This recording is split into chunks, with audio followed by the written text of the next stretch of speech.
What are the consequences of getting into a relationship of someone who has a different faith to you? Here I have a case study, a monkey branching story from a woman's perspective. She's a Christian lady who got involved with a man who at the beginning claimed to be Christian, but as we go through his story, it's very evident that he is not. Now the Bible warns us against this, to not marry an unbeliever. Obviously she didn't marry him, but she did get involved with him. And let this be a consequence and a warning to all of you listening. Whether you are a man or a woman, be very selective of who you let into your life. Only commit to someone that is compatible in your faith. Now, with that said, let's get right into it because there is much value we can extract from this. This is from a woman's perspective. So I want you men to understand that there are plenty of good girls out there who have a knowledge gap and they get betrayed or mistreated by immoral men. Okay? And there are many different signs that we're going to extract as we go through the email. And you're going to see from this man's behavior, his words, his actions, all the different micro expressions that eventually show how unfaithful he is, that he's not a loyal man. And this is why I want to make it very clear. You have to be very strict when you first meet someone. Give them a background check, be thorough, ask quality questions, go very, very deep into everything because at the beginning, you're not emotionally attached. And that's when it's key to dig deep into who they are, okay? Don't run headfirst into a relationship without vetting them from a clear and sober mind. And if you don't know what you're doing, seek advice from a mentor or an elder or someone you trust to help you in your situation. Now, with that said, let's get right into it. This is going to be a long one. So for the men and women watching, whether you're young, in your 20s, whether you're older, whether you're divorced, whether you're going through a breakup, whether you're single and looking to learn, there is much value you are going to get from this case study. Now, I will keep her name private. I'm going to refer to her as Jessica and the guy she was with as Jimmy to protect their identities. So let's get into it. She said, "Hi Christian, I came across your channel on my journey from healing. It's been nearly 3 years since I've ended that relationship. And I hope you can use my story to help others. It would be great. And I also hope to get insight on overcoming the anguish of this heartbreak once and for all. I've tried to use every logical output to heal and for nearly 14 months now. So a little over a year. However, it's difficult when your heart is broken and not your mind to align the two for balance, joy, harmony, forgiveness, restoration, and an ultimate understanding and healing. I'm still on the roller coaster of grief and it's a merciless ride." She says, "Amen to the mercy I receive from Christ, whose love is the source of the very breath I take to face my day. And without further ado, here is the introduction to my story. I was blindsided by my ex just under 2 months of our 3-year anniversary, December 17th, 2022. And he went into a relationship in exactly 2 weeks, moved in with her in a month, married her in 10 months, and moved across the street from my parents 2 months ago. Now that's not nice. And again, all of this has a root cause. This isn't unpredictable. This isn't something that just happens out of nowhere. With people who are immoral, that are unfaithful, that cannot keep a monogamous relationship, there's always a pattern there. And it's a pattern that you can uncover in the first days, weeks, or early months of courtship. These are things that don't pop up after 6 months or a year. They don't just randomly happen. There's always an origin point. And if you enter a relationship, your knowledge filled in, you understand what are the differences between, in this case, from a woman's perspective, a godly man and an immoral man, you can protect yourself. And you're not going to let it get to a point where you're committed to the guy and trying to turn a blind eye to the red flags. You will just walk away. So even for the guys watching, flip the perspective. If it was a woman doing this, you have to have the same mindset. So, in a nutshell, that's what happened. And now we're going to really see how she met this guy, what happened, all the little micro expressions that indicated he was unfaithful. However, I want to give a little bit of background as well on her family, her parents, because she actually was married before this.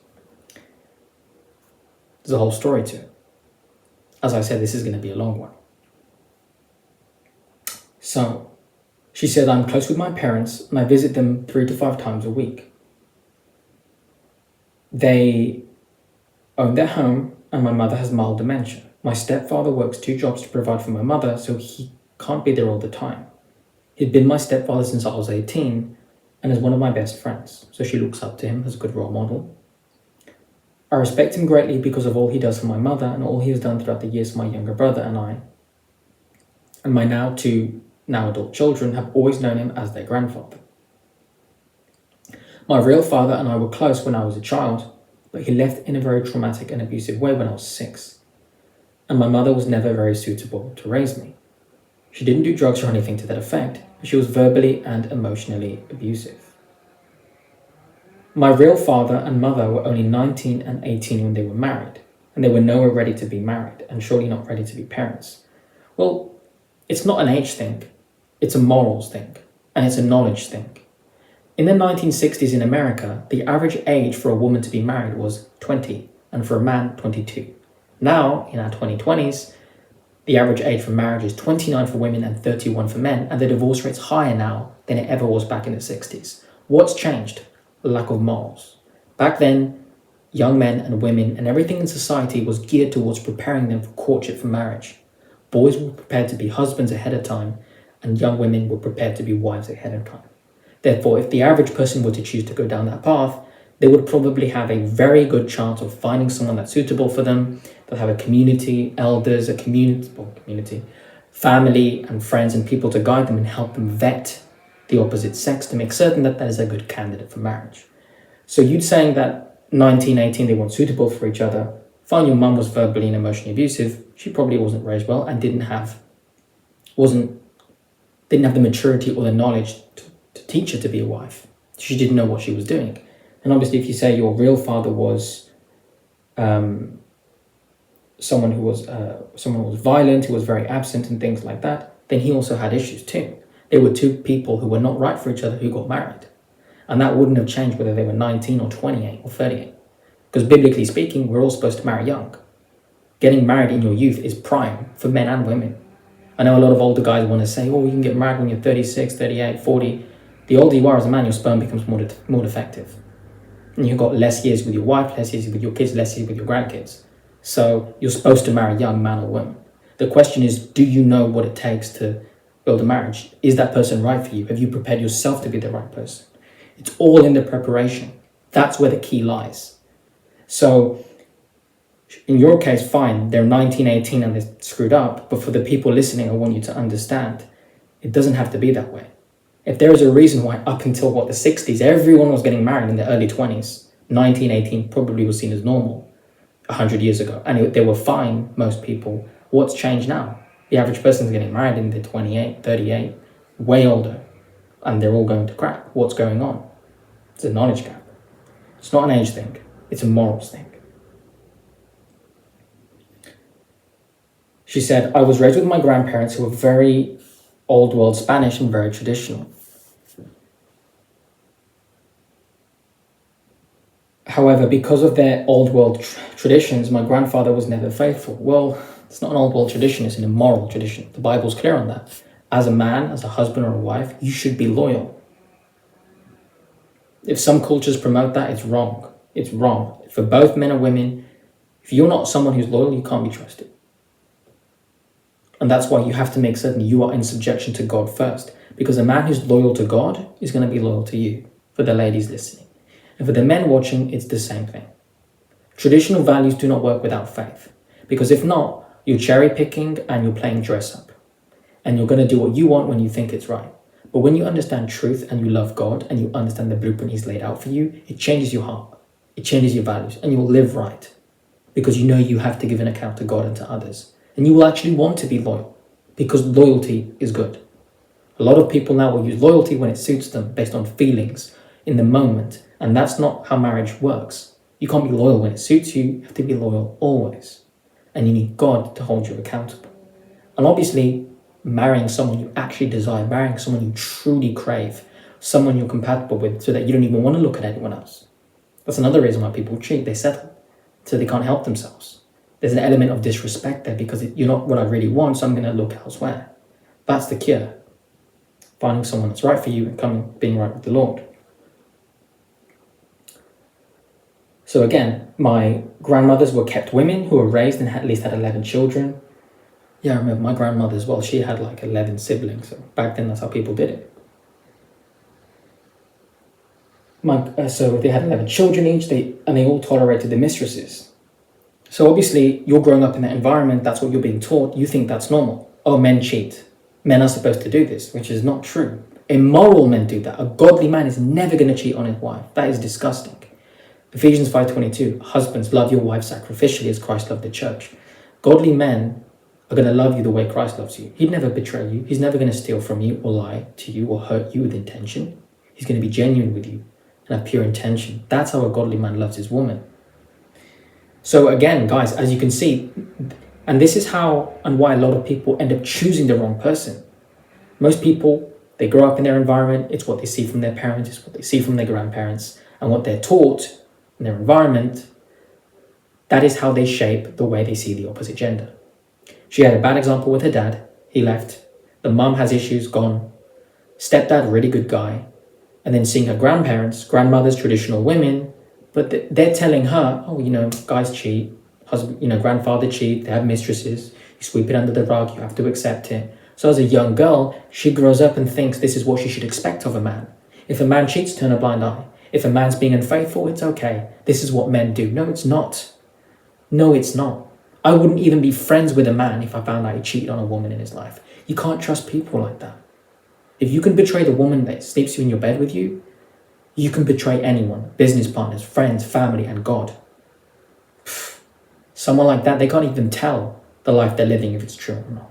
It's disgusting and it needs to be called out for what it is. That is righteous judgment.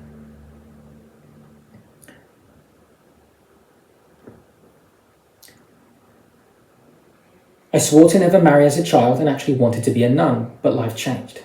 I married at 22 and had my first child at 23. And the relationship lasted only 5 years. Again, being married at that age is actually optimal. Having children at that age is optimal. You're at the peak of your youth and fertility. But obviously, if you marry the wrong guy, it's not good.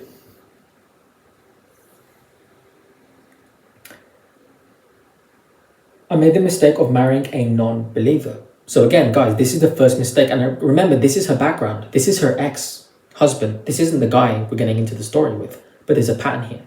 I want you to see. She made this mistake once, which is fine. She made the mistake once. She didn't know any better. Everyone in her environment told her men cheat, men cheat. So she probably turned blind eye to red flags. Okay, he's not a believer. I'll maybe give him a chance too. A lot happens to a lot of people. She married a non-believer.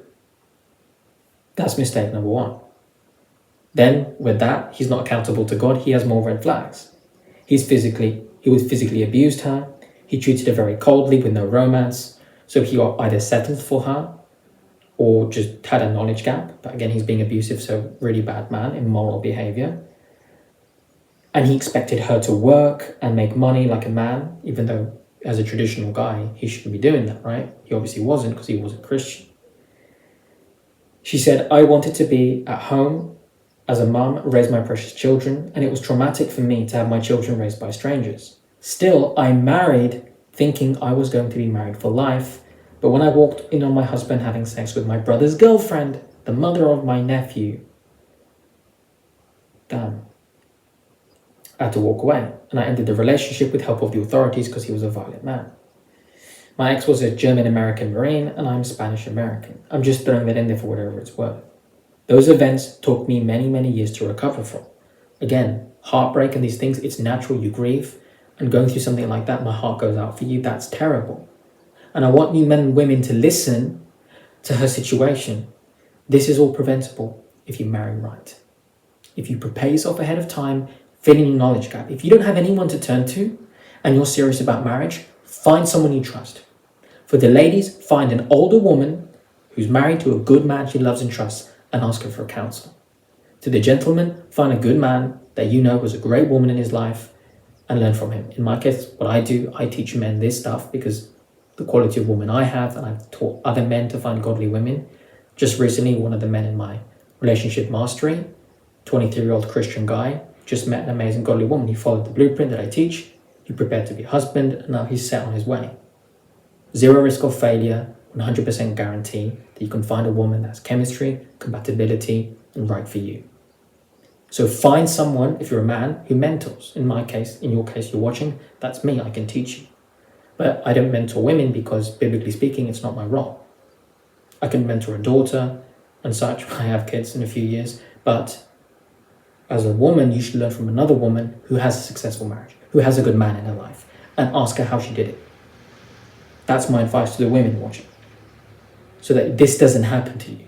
Because she married a guy who's a non-believer, he didn't do things traditionally, but she thought you'd push through. You keep trying with someone that's not right for you, it's going to end that way. It's going to end badly. So again, these events took him many years to heal from.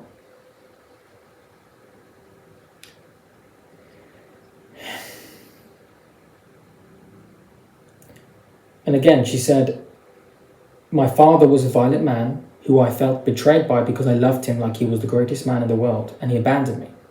My grandfathers were wonderful protectors who cared for and loved their families, but they were never faithful husbands. See, there's always a knowledge gap, and that happens to so many families. It's not your fault whatever family you came from, but the family that comes from you, that's on you.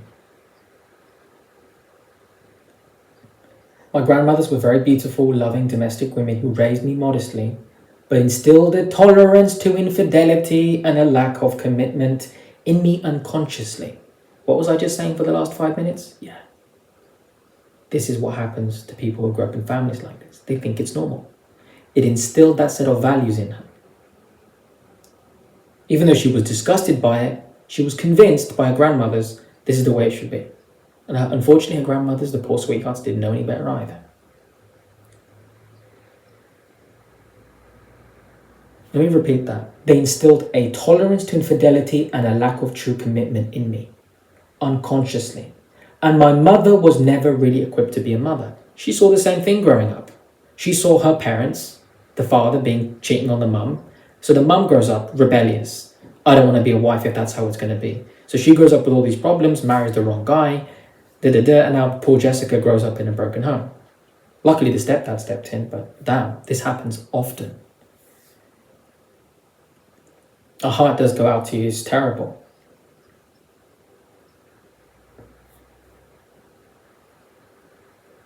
However, it's been a long journey, but my mother and I have a lovely relationship, praise Christ, and I'm blessed to finally have the mother and daughter relationship I always wanted. Good, she grew, she learned in later years, wonderful, perfect. My relationship with my 2 children is a healthy one. Through prayer and leaning on the Lord, we managed to overcome all obstacles and break the chains of the past. It hasn't been easy, but they are healthy adults functioning well in society. My daughter is in a happy relationship for 2 years now with a fellow US Air Force sergeant, and my son has just met someone in college and is getting to know her. As I mentioned before, getting to a good place took years of counseling for all of us spiritual guardians through our church. Well, if your son would like any help, you can get him a copy of my book, Relearning Relationships, or recommend him to join my relationship community, only $5 a month. I think he'll enjoy that. But that's good, see? So you have a good relationship with your children, things are going better. And remember, your ex-husband betrayed you. Biblically speaking, you can now move on and remarry. So the door's open for you. But now, this is a background, guys. Now we get into the ex-boyfriend who she can't get over.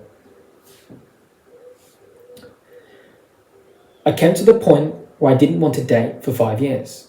I did this because no matter how I thought I had completely healed and had discernment when it came to potential relationship, I found that I still lacked discernment in spotting a low-quality man before he did me dirty. Even men I met in church were scumbags. It seems to me that perhaps men think that just because a woman is a single mother, she's beneath other women and expendable. On the contrary, I believe you have to be a high quality of a man to be a stepfather. And my stepfather is the rock of our family and his immediate family because his father died young, leaving him to be the provider of his mother and his siblings. He's an honorable man who has shown me men must possess a special heart and understanding to have dedication and compassion for children who in no way are at the fault of the demise of their parents' relationship. Well, ultimately, your stepfather, he stepped in, and that's honorable of him. It is difficult to do. I personally, from what I've seen, single parents on both sides, they're better off remarrying a single parent if that's the case, because it can cause difficulty in most cases. And there are exceptions, and in your case, your stepfather did well, so that is wonderful to see. But it's not the biblical blueprint.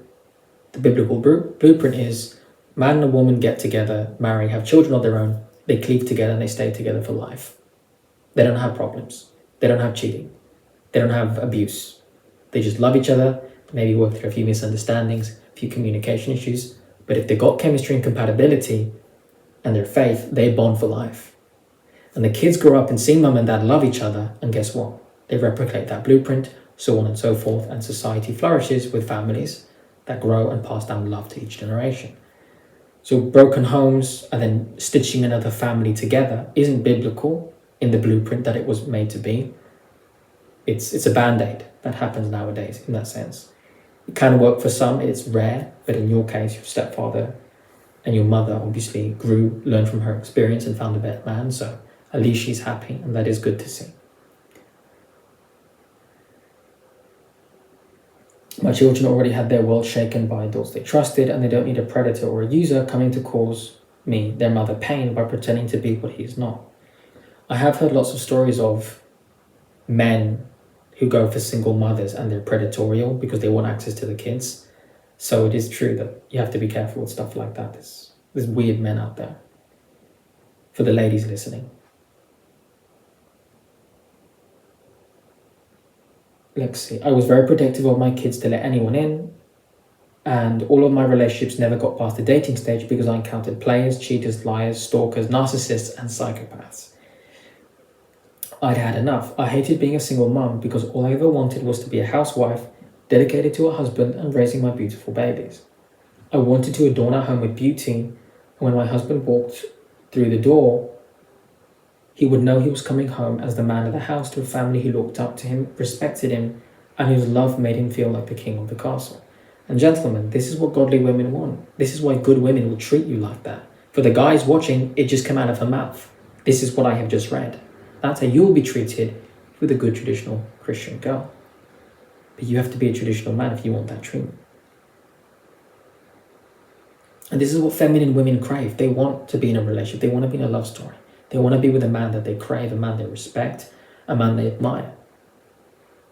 Stop. No one's telling you to date modern women. For the guys watching, no one's telling you to date a feminist. You can be with a woman like this, feminine and traditional.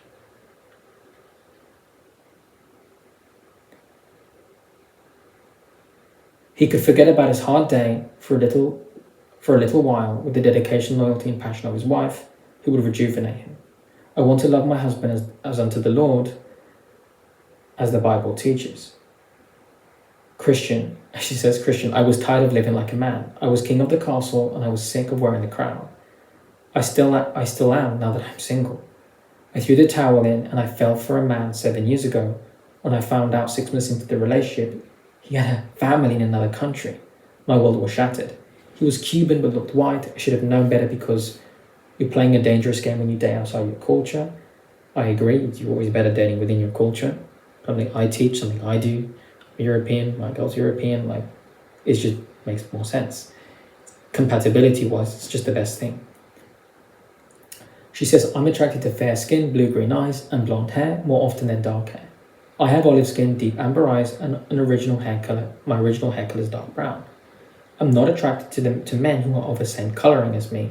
I'm just not. But the ex that I am now recovering from is. Well, it could be a lust thing, could be a rejection thing, could be something that you maybe fetishized or craved more, or was just maybe pop culture, you just found that more attractive. But usually when you really sit there for everyone watching and you remove a lot of these barriers on your mind, you'll actually find you more attracted to someone of the same culture as you, of the same faith, similar, you could say even racial features, because biologically it's the innate subconscious need of your children having the same genetics as you. Knowing that when your children grow up, you would identify them because they look like you, they look similar to both parents. If you mix out too much, one of the genetics is gone, right? So it's a subconscious thing for most people. It's ingrained into most cultures, right? In group preferences, they're called. You can research this. And homogamy. Very interesting stuff. As I try not to weep, I'm going to go into the story of Jimmy and I. So this is where we get into it. She says, please don't use our real names. So I haven't. She said, I had been single for years and was now 46 years old at the time. However, I always look much younger than my age, and trust me, although it's flattering, it causes problems in relationships because you get pursued by men who are too young to be serious or by perverted men who have younger women fetishes. I was in excellent shape because I'd been training in martial arts. I got into a car accident that caused me to have a TBI, and I had to do a lot of PT to heal. At a year and a half into recovery, I decided to hire a trainer who was an ex-MMA fighter. So I learned martial arts. So again, she's taking good care of herself, a lot of time outdoor, hiking. I also got involved with this guy in business and I lost a lot of money. I learned another lesson, don't get involved with non-believers in business. The Bible warns of that too, I agree. I've learned that too the hard way as well, years ago. Story for another day. She said, I learned my business partner was a narcissist. He took advantage of men and women in the same manner before me. Well, there you go. Anyways, she said, I had to take on a second job aside from running the failing business, and that's where I met Jimmy.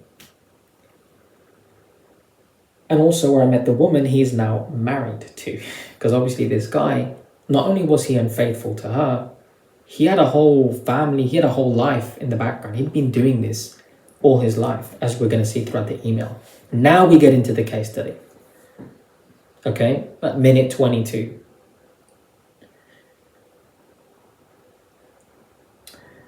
Okay, so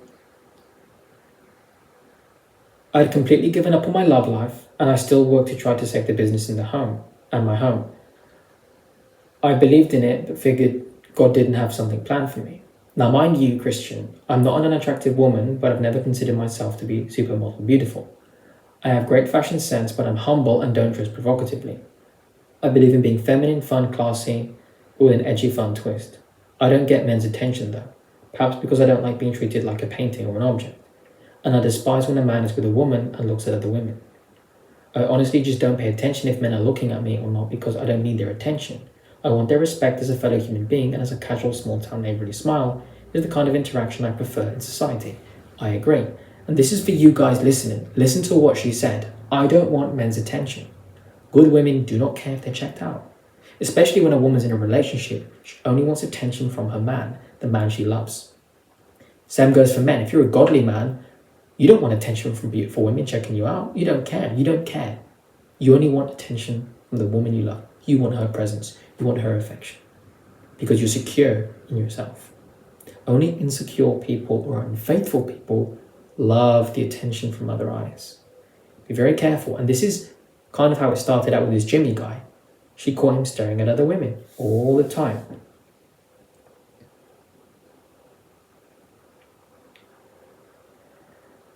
Anyways, she said, I began working in this place and the men were giving me unusual attention. I started playing it off and didn't invite any advances, as I had no time for players or inappropriate behaviour. But then Jimmy came around to talk to me often. He was respectful, he was my type. He was not my type, but began to grow on me. He first presented me with his side business, and I was swindled. Later I realised that this was his method of meeting women. And now we're going to introduce his now wife. I'll think of another name for her. Jimmy, Jessica, and Anna. Okay, so Jimmy's wife is called Anna. So Anna was one of the 3 managers where I worked. And she was nothing like me. She's shorter than me. She has darker skin. She has almost black eyes, very dark hair. She says we both have Hispanic heritage, although she could be Filipino. Okay, and my first impression of Anna is that she's very unpleasant, rude to her employees, curt with her customers, unprofessional, and has no emotional intelligence. I couldn't understand why she was a manager, but it wasn't my business. So long as she didn't screw up my schedule, which she did, I didn't care. We spoke very little because I didn't really associate with rude people. I kept it short and sweet. That's the way to do it, I agree. We moved to a different department and I saw her occasionally after that. She just didn't particularly stand out to me any more than other people, the department manager, as I had nothing against anyone. I like to be professional and friendly with everyone, the way an employee of a company should be. Now Jimmy, at this stage, a month into me working there, asked me for lunch. So he's playing the long game. He has a few friendly conversations. He kind of shows you that he's not like other guys. He's not creepy. He's not forcing himself. And once he's tethered a connection, hey, would you like to go for lunch? It's an innocent invitation, right? And since you're single, there's nothing wrong with you accepting that from a man, is there? He knows what he's doing. Why? Because he's done this for years. So for the ladies listening, this is going to help you avoid men like this, because you can figure out all that little stuff he's doing.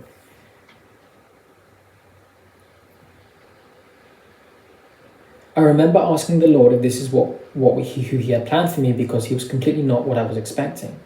I'd heard, though, how one should try to go outside the box, and I may be surprised that they find love. I was more of a Thor gal, and he was this Loki pursuing me. Michael has very fair skin, dark brown eyes, shaved bald head, and a black and grey goatee. So he was a department manager, ex-heavy metal singer. I almost cancelled that first date. I started getting a lot of anxiety over it. I had been hurt so badly before, I just didn't want to go there again. But my brother, who visited me at the time, convinced me to give it a shot. So here comes the beginning of my ultimate series of fuck-ups. I can't put it in a prettier way because my ignorance is not pretty. I went on the date and it was wonderful. He was kind, he was sensitive, and said he noticed I liked to spend a great amount of time jogging at the beach, so he was going to show me a different part of the beach to experience it like I never have. So he took me off-roading the beach dunes. It was great. He then asked me if I was dating anyone else, and of course I wasn't, so I told him so. He then responded that he was dating someone in a different town. Yeah, and that is when you say I'm not interested. Because ultimately, if someone's really into you, they're not dating 2 or 3 other people, they're focused on you. I know other dating coaches will teach otherwise. Date multiple people. No. Date multiple people if you want to screw up your emotions and settle and be lustful. I don't recommend that at all. But this is what this guy was doing. So again, that's when I would have, if I were you, that's when I would have walked away. Okay, well, I'm not interested in being with a guy who's, dating other women. If I was so special, if you really like me, you wouldn't want to even talk to someone else. Common sense. So he then told me he was one of those homesteaders who lived in and out of his Jeep in the mountain. And my exact honest moment, my thought at the moment was not another one. But I stood calm, even though I was quite disturbed internally. And I told him that I had a great time, but I've been through a great deal at this point in my life, and I wasn't interested in dating a guy who's dealing with several women at once. It just wasn't my way. Very good, that's exactly what you said. But what else happened?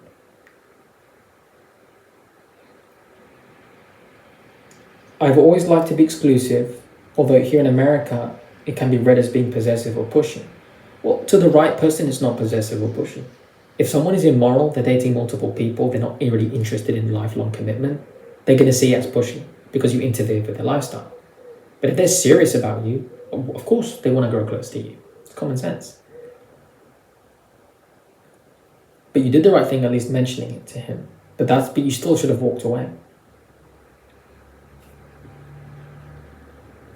She said, I let him take me home, and I lived alone because my 16-year-old had convinced me to let him live with his grandparents, who lived in a town over and close to his school. I lived in the outskirts by the ocean, where there's nothing but forest and a few houses by a river, okay? I thought to myself this is another disappointment. He texted me and said that I should not write us off because I should focus on the big picture. He said he hadn't been with that person for almost 3 months now, but just hadn't had the courage to cut it off. So this guy's an older man as well, in his 40s, and he's not mature enough to cut someone off for 3 months These are lessons you learn when you're a teenager, maybe your 20s, if you haven't matured. Beyond that point, there is no excuse. And that's when you got to start asking questions. What's wrong with this guy? If he's serious about marriage and starting a life, why would he be wasting time? He's lying to you, that's why. You don't want to share that man with someone else, so walk. That's what you should have done. So he's giving her an excuse. Look at the big picture. I haven't seen that girl in months. Yeah, okay. I had no clue what monkey branching was until a month ago. It didn't completely sit with me, but I tried to be understanding and not judgmental. Well, ultimately, you got betrayed, and your ex-husband cheated on you with your brother's girlfriend or whoever it was early in the story, like someone close. That is insane. That should be enough for you to really thoroughly vet men and be very firm with them. As a woman, you've got to protect yourself as well. That's what I would recommend you do moving forward. If you don't trust the guy, walk. You get a bad feeling, walk. An anxiety, walk. It's not worth being with the wrong man.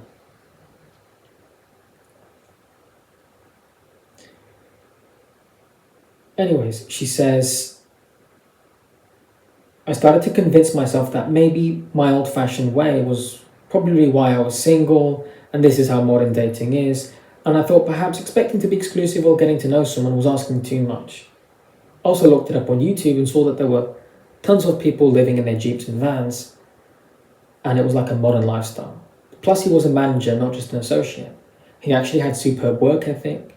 He does, however, require his women to work as much as he does and make money. Long story short, a few weeks later, I gave him another chance.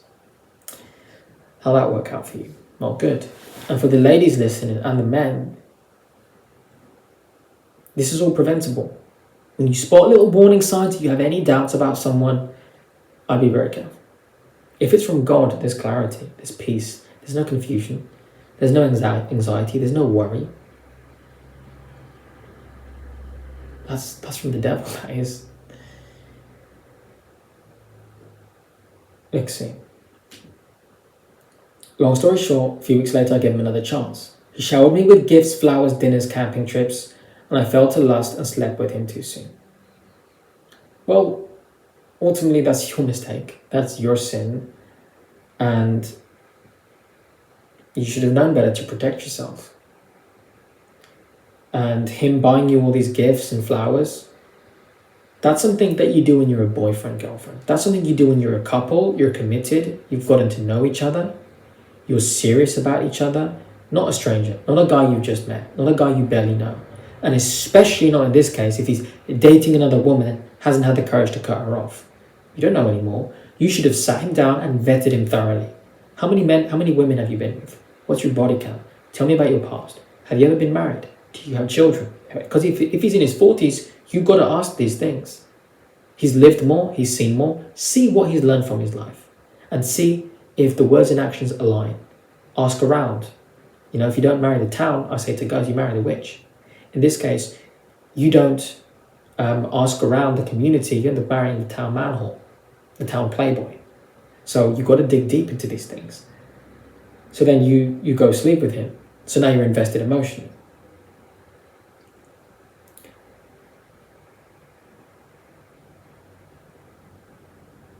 I had made that mistake before, but he didn't. It surprised me. I thought that perhaps we were both in our 40s, he's 41, and I'm 46, being both middle-aged adults, we could handle the fast pace. Well, and he's younger than you, so you're better off with a guy that's slightly older. I felt I'd fallen in love with him hard and fast because, after all, he seems wonderful, honest, and he's still here. I'm feminine, but I have a strong personality because of all my years being alone and having to be in control like a man. I was very forthright about this, but Jimmy has a strong personality too, took charge, was not intimidated by me, and I found that very refreshing and attractive. She says, I love being submissive. I love letting him make all the final decisions and even asking him for permission for things. Not in a perverse or fetish way, but in a respectful manner, as him being the man of the house. That's fine, but he's not your husband. That's fine, but you're not married to him. Only a husband has authority over a wife, not a boyfriend. I mean, you can show him, if it's your boyfriend, that you will follow his lead, absolutely. But ultimately, if you're not committed under the Lord, He doesn't have the final say because you don't have a ring on your finger. You don't have his last name. You don't live under his roof. You live your own. You do your own thing. You're dating this guy. You're not married to him. So that's very, very dangerous. And I understand you want a good man, you want a masculine guy, but this guy, again, is he even Christian? Which is the next thing all the viewers are going to see now.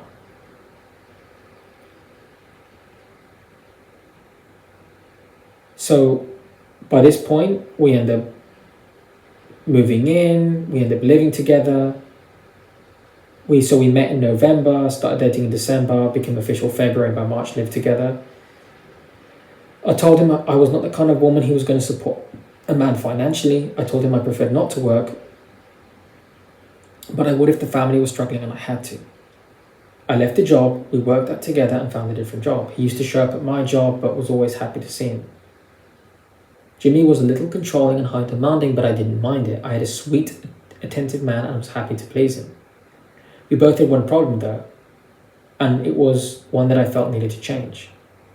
Before we met, because I couldn't handle the pain of my car accident, I was taking medical marijuana. That's bad.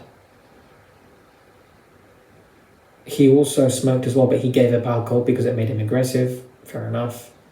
I felt imprisoned by this drug and I felt like I couldn't function in society as I should. This made me passive, agreeable, highly submissive and fun, according to those around me. I hate to say it, but Jimmy liked it when I was high, because he could take advantage of you. So I knew I had to quit.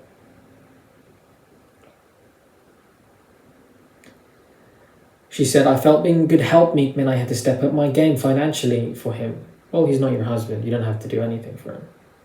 But again, you moved in with this guy. You don't even assess if he's Christian.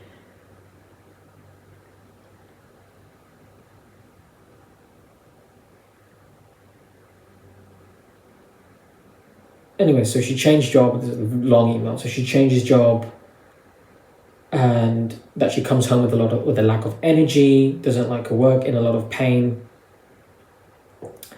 So she quit marijuana, went back into the medical field, and she says, stupid, happy, high Jessica was gone, and now exhausted corporate Jessica was back. COVID came, which I contracted from Jimmy at the time, and I almost died. He took care of me through it, and I'm eternally grateful. I drew even closer to God, and the spiritual dissonance I experienced increased. You see, for some reason, I actually believe that Jimmy was sent to me by God. Well, is he Christian? No. Because I was prideful, lustful, lonely, ignorant, and not in the right state of mind, I looked over an extensive amount of red flags. There you go. Well, again, you want to help overcoming and healing from this. Understand that this is where your responsibility comes into play. Jessica, you were with the wrong man. There were red flags that you just blind-eyed. Turned your head and said, nah, he'll be different. Yes, he took care of you. Yes, he wanted to have you move in and he wanted to get an easy lay. That's what the guy wanted. Nothing more.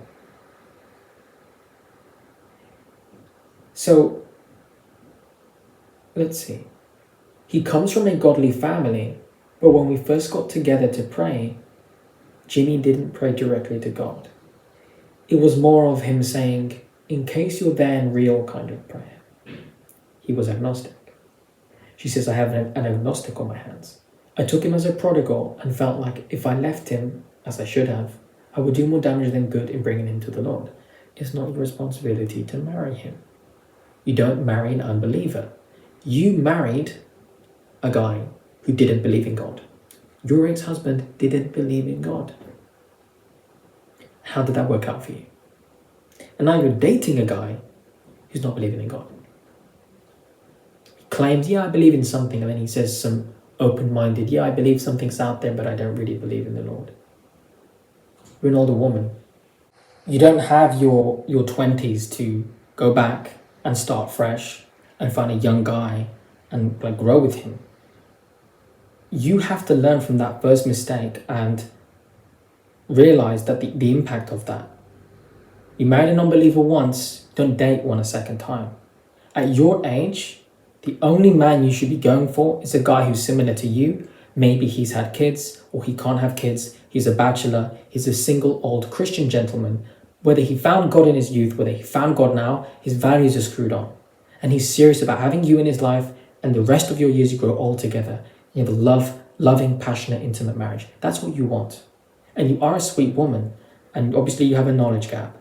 But I'm telling you that with this guy, and for the people listening, there is no excuse. Once you go past a certain age, this guy's in his 40s. It's not your job to fix him or save him. He's either husband material or he's not. He's had all those years, decades of his life, to ponder about love and relationships and either prioritize it or not. He obviously hasn't. That's not the sort of man you want to be with. And for you to take accountability and really heal, understand that your role in this is that you ignore the red flags. Okay? And that this was something that was preventable. But there's still a chance for you to find love. I've seen your pictures, you're a beautiful woman, and your children are older, they're at the house, so you can still find someone. You can still find a man, again, bachelor. Maybe he's divorced, but you can easily understand each other better. You can relate to each other more, connect more, and find an older Christian man. That's what I would do if I were you. I would find an older Christian man who's loving, who's kind, who doesn't have a history of betrayal. Because if you are only attracting men that are psychopaths, that are narcissists, that are deadbeats, men that are lying to you, men that are cheating on you, and you haven't found one single godly guy, that's a reflection of you, whether you want to accept that or not. And I say it to guys all the time as well. If as a man, all you're attracting is just low quality women, well, there's something in you that's attracting you to them. Maybe you want to try and fix them. Maybe you want to try and save them. That part of you has to go. And as a woman, I know you're soft, you're feminine. You see these guys that have issues. You feel guilty. Oh, maybe I shouldn't let him go. Maybe I should give him a chance. I know that it's that nurturing side wanting to come out. But understand that his job as a man is to lead, protect, and provide for you.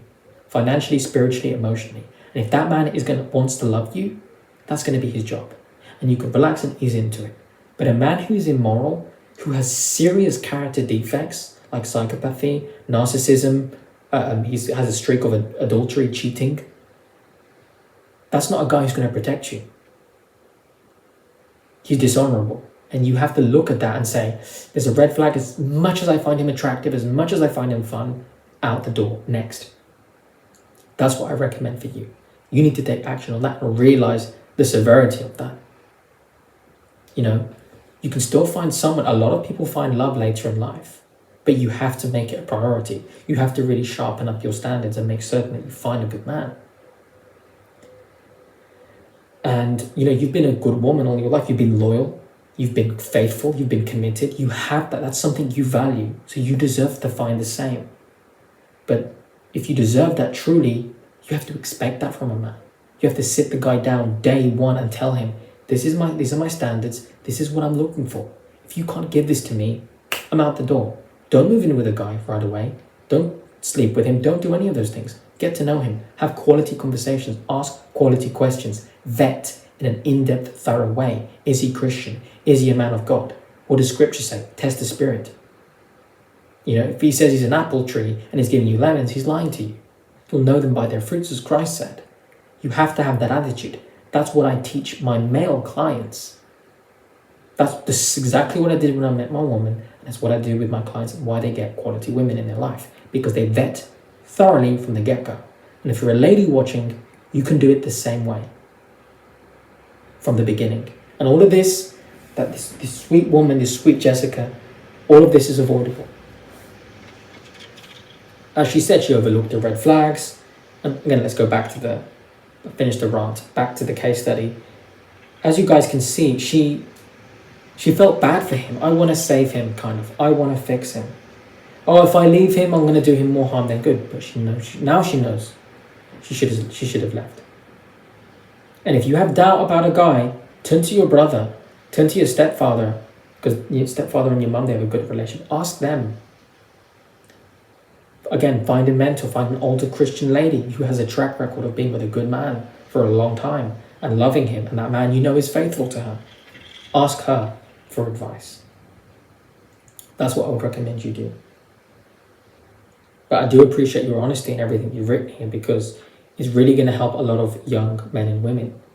And I know obviously your son and daughter, they're in a much better place. They're having good relationships. And I'm sure when they have kids, you're going to be a great grandmother. So there's still a lot of love you can give. So give it and you'll be fine.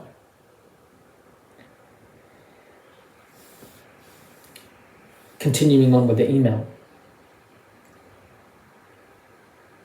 My heart was in the right place because I really loved Jimmy, but I was wrong and paying a high price to this day.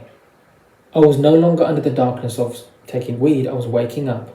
So now you're in a better state of mind. Now you start to see things for what they are.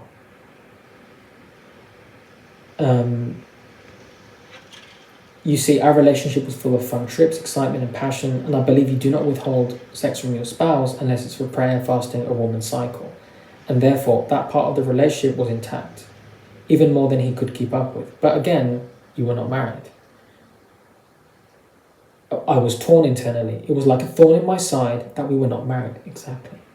Being with him as a woman made me feel like it was betraying God. I prayed for forgiveness almost every single night.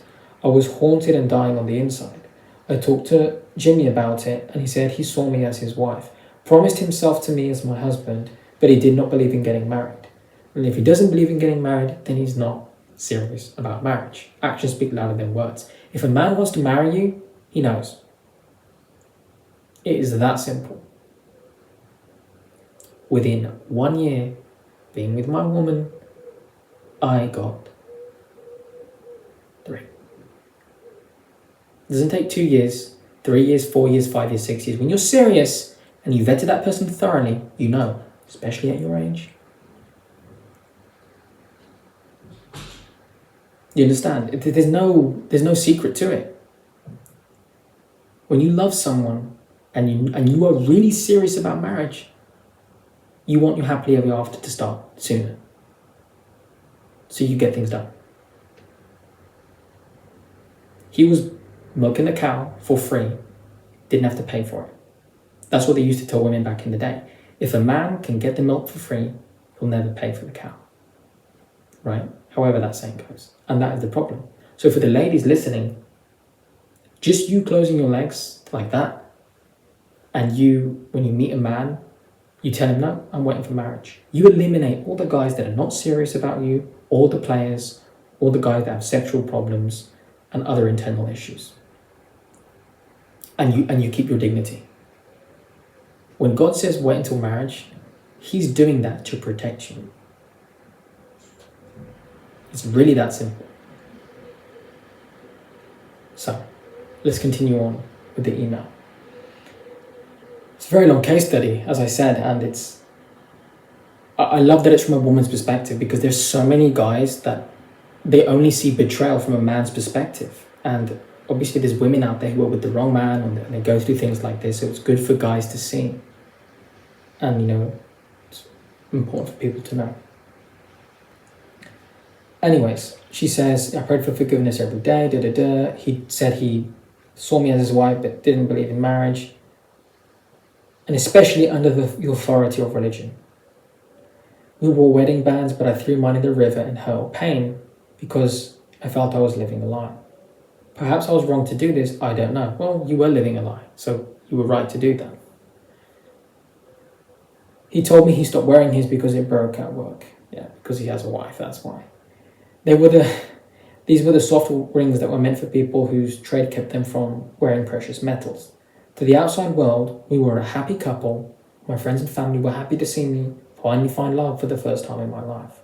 We even had a YouTube channel together. Well, he actually pushed me to starting one because he already had one, but I removed all the videos and pictures once we broke up. It was just too painful. I saw God move in our lives, but there was always something underlying. The biggest one was this. When he left me, he said, I don't believe women should be wanting attention from other men when they are with their man, and men should not be wanting attention from other women. Fair enough. But even though he wasn't what I was naturally drawn to in a man, he is attractive, And as a man, I saw him as absolutely gorgeous, and there wasn't any other man on the planet that could take my eyes off him. Other men simply didn't exist to me. Not to mention, having been a personal trainer for nearly 4 years of my life at one time, I'm not easily won over by external beauty right away. I've seen hundreds of muscular physiques and supermodel faces, and it takes much more than that to impress me. I'm not impressed by money or status either. I know what I'm attracted to. I like a man who takes care of himself and works, but it's morals, spirituality, and mind that wins me over. Gentlemen, what do I always say with looks? Looks get you in the door, but it's who you are that keeps you there.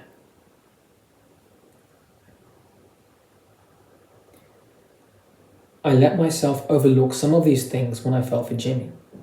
Jimmy, however, and this is where we get into more of his red flags. He's not a Christian, sleeping with her right away. Right. He doesn't really want to commit.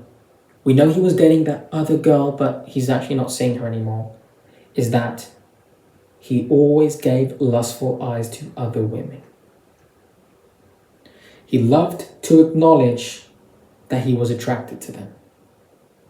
He did it everywhere we went. I would stand there feeling so disrespected and foolish by both him and the object of his eyes. But I never made a scene. I didn't even blow up when I tried to talk to him about it. I just explained how painful it was for him to do that to me. I said it made me look like a fool and how the other was mocking me in her heart because he just demonstrated he preferred her over me right in front of my face. And all these women were as young as 16 years old. And this guy's 41. That's disgusting. They weren't even women, they were girls. And again, this is the sort of man you were with. And again, this is something that you overlooked. And for the people and ladies watching, there's no excuse. If a man loves you, he only has eyes for you. It's that simple. So again, you were loyal to him, and what did you get in return? A guy who from day one kept looking at other women. But you moved in with him. You shouldn't have. You see that, you walk away. If you see it once, maybe if you're being really non-judgmental, okay, I saw you do this. Can you confirm to me if you were doing that? If he says no, observe. If it keeps happening, you know there's a pattern there, you leave. It's that simple.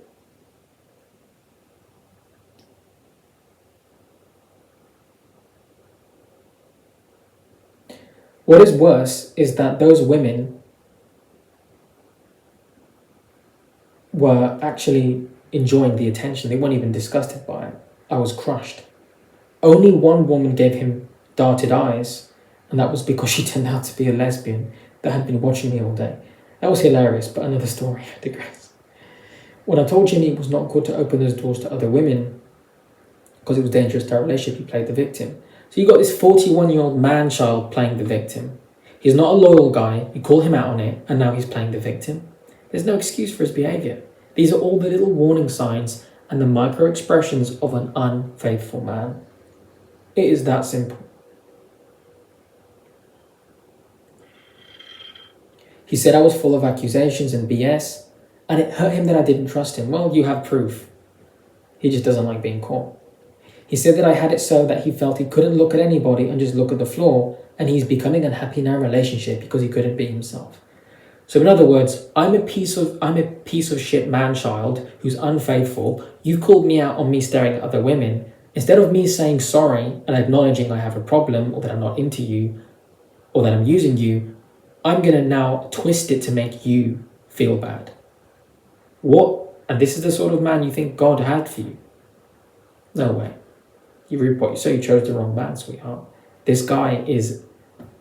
If I had a daughter and this guy was dating her, a shotgun. One bullet right to the dome. Bury him somewhere far, far away, and no one's going to find the body. Men like this should be far away from women and children. They should be exiled. It is disgusting. You don't deserve that at all. When you love a woman, you don't want... My girl's beautiful. And I understand there's other women in the world. I don't even want to look because I love her. It's natural, it's instinctive. I don't never want to look. Why would I? When you're with the love of your life, you don't even want to look at anyone else because they have your whole heart. Being loyal is easy and it's natural when not only are your morals screwed on, but you're with the right person. That is one way you can judge it. It's a good metric to have. If this man really loved you, he wouldn't have eyes for other women. None. None. Never. I know there are guys that have issues and they struggle with porn addiction and stuff. Those are things you have to work through. If you're a man watching it, you have that. But if you love a woman, you shouldn't be looking at other women. So, this behavior, she says, made it harder to be encouraged to go places with him. I would tell him why, and he would become angry and defensive. It always made me sick to my stomach whenever I saw a woman or girl and I knew he would be attracted to her, and I knew that he would be giving her attention. When I told him this, he would get defensive and angry. Tactfully, I would ask him, I see there are exchanges between you two, should I be concerned? I love you, you're the love of my life, please don't make a fool of me. He would deny it and become pouty and defensive. I felt like I was going crazy a year into this behavior. Well, again, these are all warning signs. No one put a gun to your head. No one forced you into an arranged marriage. You chose to be with him, and you could have easily chosen to walk away. Obviously, when you invest your emotions, it becomes harder to do. This is why you've got to have your values screwed on, because this is happening within the first year. This should happen never. This isn't a miscommunication, a misunderstanding. This is clear, cut and dry, a man who is lusting after other women. That's not a man that loves you.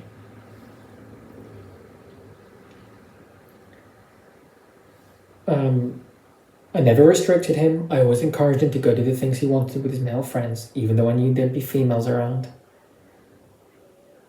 But if I saw and heard about it, I would ask. I took the blame and went to counselling for it. What? So now you're letting the guy manipulate you. Things were getting hard in my life. My work was stressful, my hormones were changing, I gained weight, I gained about 30 pounds. I developed alopecia and had to shave all my hair off. That's very tough. I know a few older women that have gone through that. Because obviously as a woman, your hair is your glory, right? It's for your beauty, and going through that can be very, very difficult. My heart goes out to you. So I got on beautiful wigs, and he actually was very kind and loving with that and helped me, put the wigs on and all that. To be honest, I still look beautiful bald, I thank God, but it's not something I wished upon myself. It's an illness and there's no cure. I have over 30 wigs, but I prefer to wear different hats. And I also live with chronic pain every single day. I always push through and still take my hike up waterfalls, storm beaches, bike, roller skate, and do all the outdoor things I love to do. But it came with a price. At night, I would be confined to my massage chair and heating pad for 2 hours. I'm guilty to this day because I think it's wrong of him to cook me dinner more than times he should have. I'm crying now as I type this because it still bothers me that I failed so much in these areas as a woman. All I can do now is be aware that if I could have done things better or differently, I would have. I could write a book about a relationship, but now I'm going to come to the end of the story. I would check in with Jimmy and ask if he loved me and if he was happy. And he would say he felt loved, but he wasn't always happy. I would ask him what I could do to fix that. And I said I would try to make him happy. But with all honesty, I could say I did. I tried to do everything right.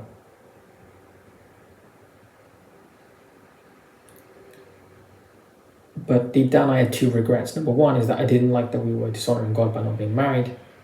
And it hurt me that he looked at other women.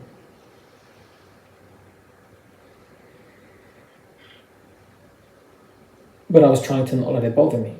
In the last 7 months of our relationship, I sensed something was off.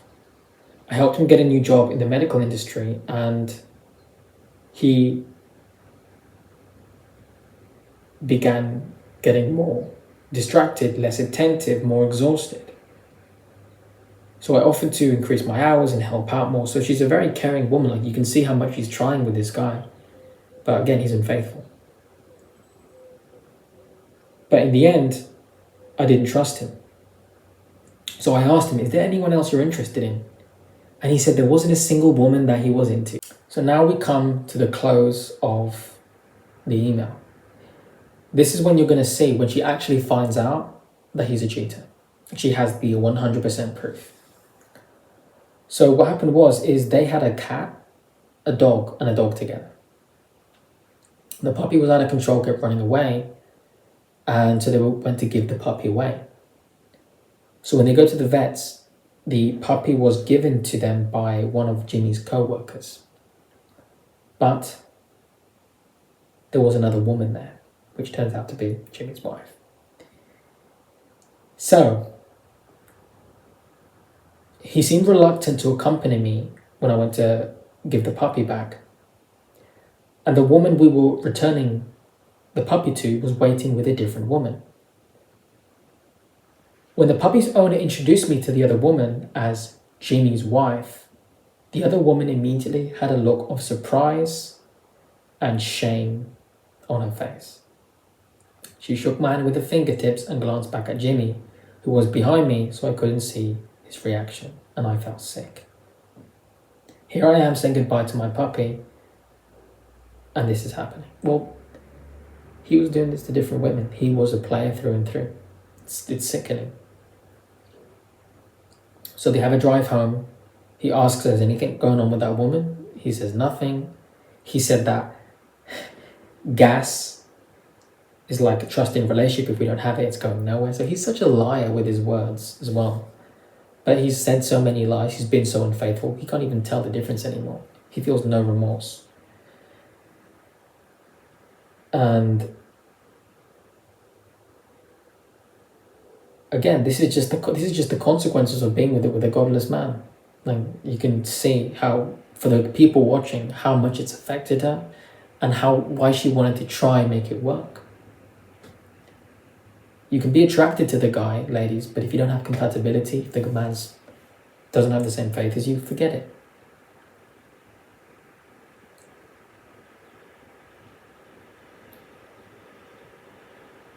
And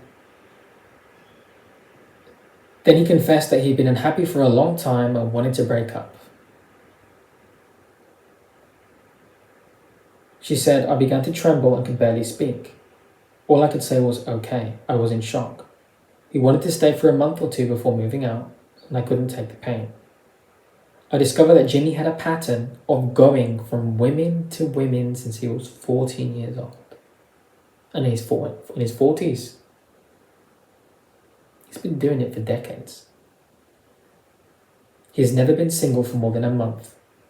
I knew he had been married once and engaged once before. And his ex-wife posted on my media page that he was unfaithful and that's why they divorced. But he blocked her and said it was a lie to start drama. I believed him. Well, you've got to question those things. Trust, but verify. Research. He stood for 2 more weeks and I tried to make the situation as pleasant as possible. We were even intimate up until our very last night together. Big mistake, and that's on you. You shouldn't be doing that. We only argued once, and I don't believe in trying to stop someone if they're leaving you. You can't force someone to love you, and you can't force someone to stay. Right before he left, I said, Jimmy, I love you with all my heart, and I believe we can conquer anything.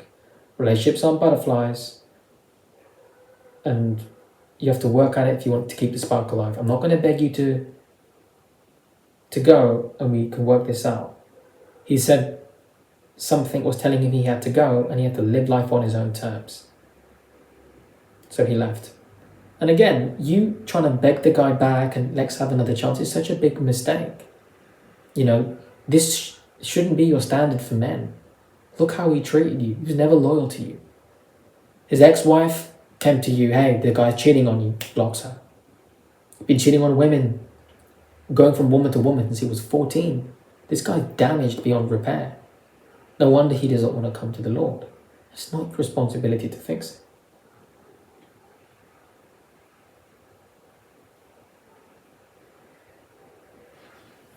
So that's that. That's how she left it with him. And yeah, she gives a few more information of, giving up the other pet, the cat they had together, which was his cat, which he didn't care about anyways. Like, this guy was a stone cold monster.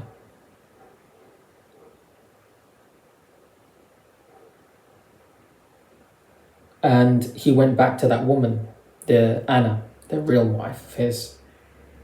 And the second after they split, he went back with her, started dating her to end of December, January 2023.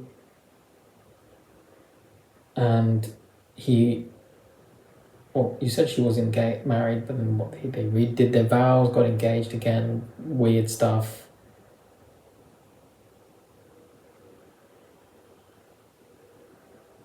He took her to the company party and had her on her arm. Imagine my humiliation. He still works in the same company and she works there too. He took her all to the same romantic spots that he used to take me. If I posted I was somewhere, he would then take her there. She said, this breakup caused me so much pain and I don't know what to do. Could I be so awful that he found greater happiness with Anna in less than a year than he found with me in almost 3 years? Because there wasn't any happiness. You got to understand, it was all fake. It was lust. You guys said you were intimate with every night up until the breakup, so you're intimate with him consistently. This guy didn't care about you. He played his character well. Obviously, you were in a bad state with the weed you were smoking, and he took advantage of all of that. All the warning signs were there that you overlooked. He was always like this from day one. All you got to do is take accountability that you chose the wrong guy. It's time to raise your standards. And if you're serious about finding a good man, something's got to change. You got to choose a better man. That's it. You can't turn a playboy into a husband in the same way that a man can't turn her into a housewife. And in this case, he was a playboy. He did not want to be a husband. This behavior is so callous and so cold. How can someone claim they love you, but because they didn't feel the sparks, say they fell out of love with you? He was never in love with you to begin with, sweetheart. This guy is not a godly man at all. He lied to you from day one, and you fell for it.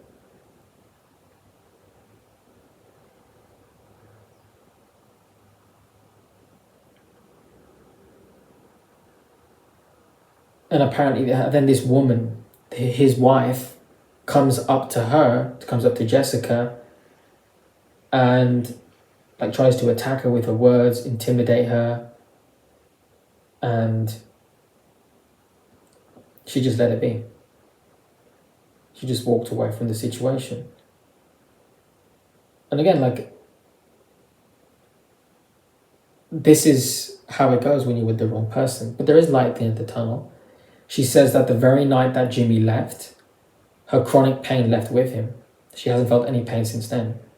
She lost the 30 pounds she gained. She says, I'm not dating, nor am I interested in dating right now. There is only one man from the church that caught my attention because of his kindness and dedication to the Lord. And I think God just put him in my circle to remind me that there are godly men out there, 100%. She says, I can't say I will ever be open to letting someone in my life again. I'm still in a lot of grief and pain. I've grown tremendously and have faced old wounds from childhood of my first marriage, which I didn't know was still dormant within me. I'm still in physical pain, but I am prepared to die alone. But only God knows if that will be the case. It's been 14 months since the breakup. My heart gets lonely. Well, delete this guy, block this guy from everything. You need to remove him entirely from your life. She says, I want Christ alone to be that wonderful man, and I'm focusing on God as my ultimate joy because God deserves that. I put him second way too long, and in the end I realized putting God second is why I experienced what I experienced. Remember, you reap what you sow, Galatians 6:7. And Jessica, even though she's a sweet woman, she went for two men, her ex-husband and now the ex-boyfriend, who are non-believers. And there's a very steep price to pay. All this emotional pain she went through could have been avoided. She wasn't with these sort of men. My brain understands, but my heart feels pain.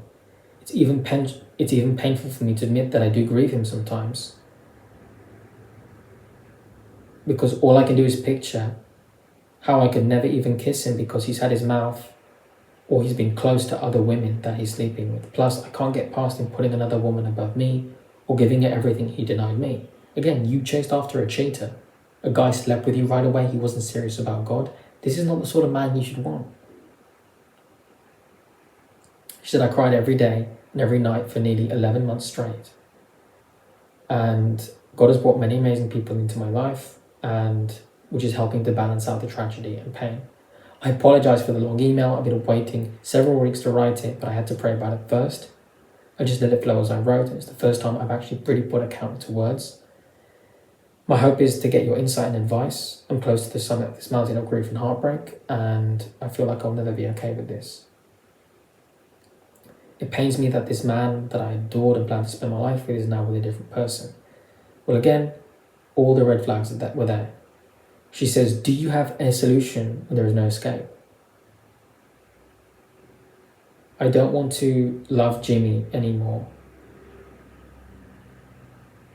She said, I want to love him again as Christ loves him. And part of me does, but I don't want to be hurt or disgusted by them anymore. That's my goal, please help. Well, accept it.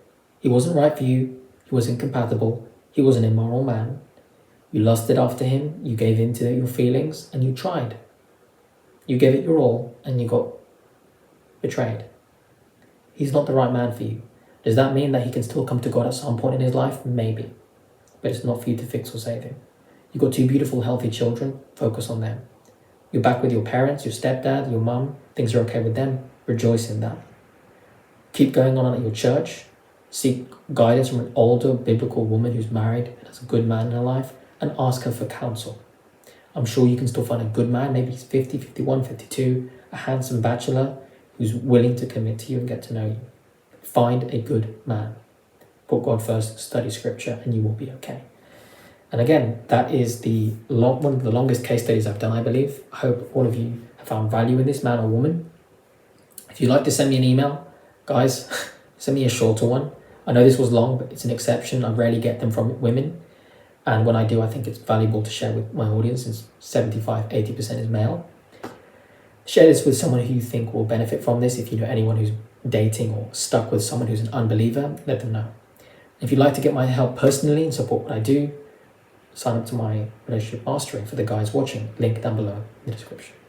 And with that said, God bless all of you, and I'll see you all in the next one.